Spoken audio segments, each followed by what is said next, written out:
और अगली खबर सुपौल से है, जहां शादी समारोह में हर्ष फायरिंग के दौरान चली गोली दुल्हन को लग गई। गोली लगने से घायल दुल्हन का इलाज सहरसा के एक अस्पताल में चल रहा है।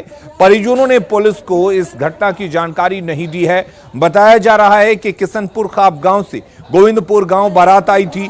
शादी के जश्न में कुछ लोग हवाई फायरिंग कर रहे थे। इसी दौरान दुल्हन को गोली लग गई। गोली लगने के बाद शादी की खुशियां मातम में बदल गई।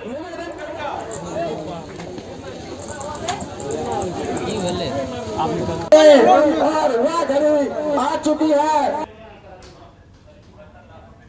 इसके लिए मैं आप तमाम बरयात्री एवं सरियात्री से निवेदन करता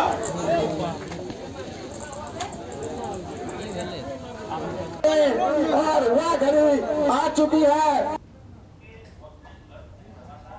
इसके लिए मैं आप तमाम बरयात्री एवं सरियात्री से निवेदन करता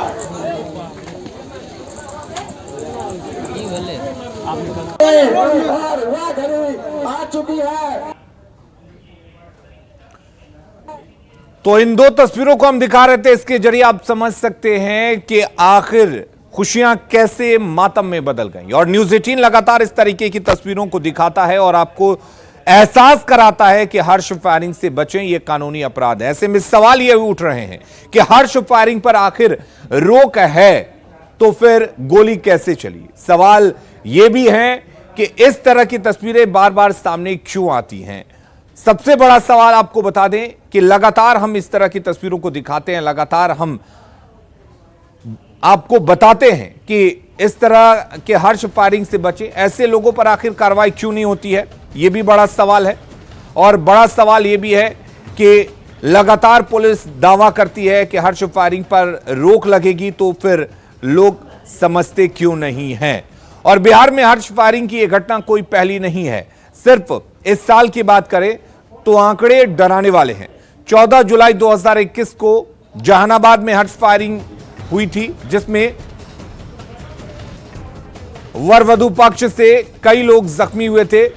3 जुलाई 2021 को बेगूसराय में खुदाबंदपुर में शादी में हर्ष फायरिंग हुई थी, एक युवक घायल हुआ था। 19 जून को 2021 को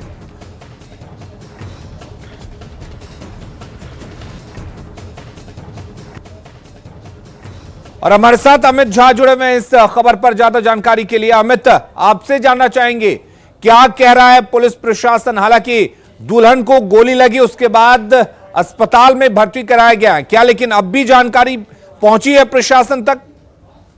हाँ, निश्चित रूप से इस मामले की जानकारी पुलिस प्रशासन तक पहुंची है और इस मामले पर संज्ञान भी अब ले लिया गया है। लेकिन सबसे बड़ी बात अलीम यह है कि समाज में इस तरह की घटना सामने आ रही है और समाज के लोग इसे रोकने में आगे नहीं आ रहे हैं।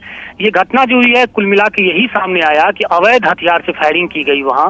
तो समाज में इस तरह के लोग जो अवैध हथियार रखते हैं, इसकी सूचना पुलिस को नहीं दी जाती है और इस तरह की घटना सामने आ गई, जिसका नतीजा है कि आज लड़की की शादी हुई और उसके बाद उसका इलाज शुरू कराया गया और सहरसा में इलाज चल रहा है और पूरे मामले को दबा दिया गया।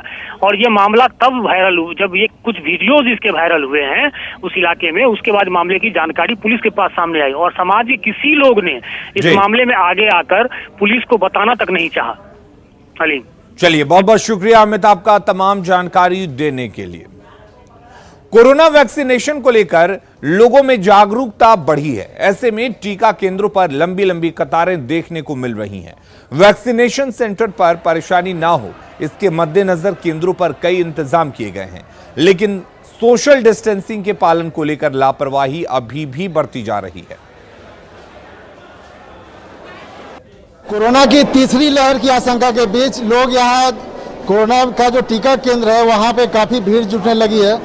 लोग जल्द से जल्द चाह रहे हैं कि लोग अपना वैक्सीनेशन करवा लें। ऐसे में टीका केंद्रों पर ज़्यादा अफरा तफरी का माहौल दिख रहा है। अभी मैं आपको यहाँ मधुबनी जिला मुख्यालय में ये वाटसन स्कूल का जो टीका केंद्र है उसकी तस्वीरें दिखा रहा हूँ। हालांकि यहाँ इस सेंटर पे लोगों के जो लोग यहाँ टीका के लिए आ रहे हैं उनके बैठने के लिए मतलब यहाँ व्यवस्थाएँ की गई है। हॉल में यहाँ काफ़ी सारा ये कुर्सियाँ भी लगाई गई हैं। बावजूद इसके जो भीड़ जुट रही है, ये कुर्सियाँ कम पड़ रही हैं। काफ़ी लोग यहाँ खड़े भी हैं। लोगों में एक बात तो है कि जागरूकता बढ़ी है, लोग वैक्सीनेशन कराना चाह रहे हैं। कई सारे ऐसे मीडिया के तंत्र हैं, कई सारे अखबार के माध्यम से, सामाजिक कार्यकर्ता के माध्यम से कई सारे लोगों के आपसी मतलब संवाद की वजह से लोगों में अचानक टीकाकरण के प्रति जागरूकता बढ़ी।